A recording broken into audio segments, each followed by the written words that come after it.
Hey, what's up everybody? Welcome to BCM. This is Michael. It's been a while, but I'm back. Remember to like, share, and subscribe. Stick around to the end to see who the experts predict will win. I'll put a timestamp below, but first, I'll break down what I think. November 21st, 2020 is the date, and London, UK is the venue, which will play host to the second bout between Dillian, the Body Snatcher Whyte vs Alexander, Russian Vityaz Povetkin for the Interim WBC heavyweight title. For Whyte, he will be looking to exact revenge for his defeat when he was knocked out in the 5th round early this year in August. There was a lot of talk at the time that the knockout was a lucky punch by the Russian, but I think boxing fans know that there was strategy and tactics leading to the uppercut that handed Whyte a one-way ticket to the canvas via Povetkin Airlines.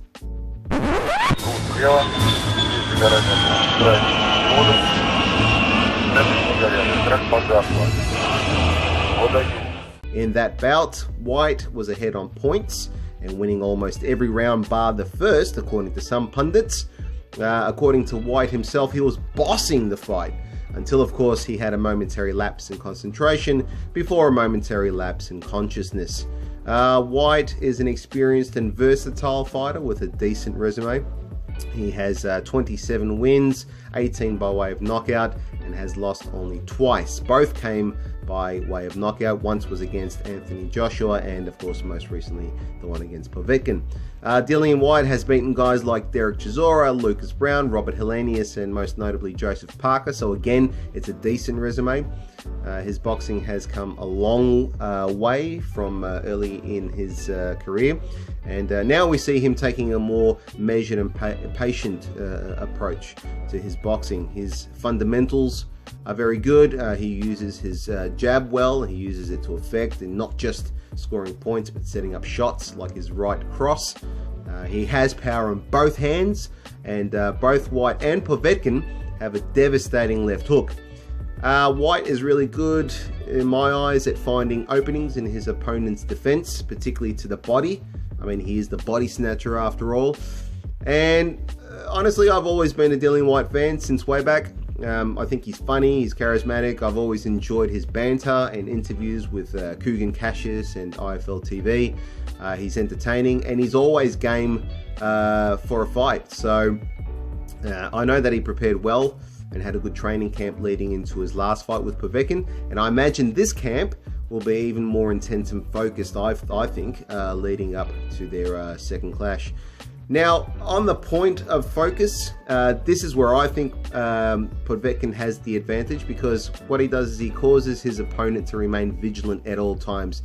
Okay, it's the fight game, so vigilance and concentration is paramount whenever you're in the ring, but Povetkin he's kind of like an older cunning fox, and he works patiently round by round setting up his game plan, and you've always need to be wary, and that's exactly how he won his last fight with Whyte. So luck had nothing to do with it. During that fight and many other fights involving Povetkin, I have watched him as he repeatedly crouches low and digs to the body, which works well with taller fighters, but he digs to the same shot, namely a left hook to the body, which what this does is it conditions his opponent to expect this to keep happening, until of course when it doesn't. So in the exchange between Whyte and Povetkin before the knockout, it was this shot that Whyte was reacting to before Povetkin diverted trajectory and came up with the uppercut instead, something Whyte was not expecting.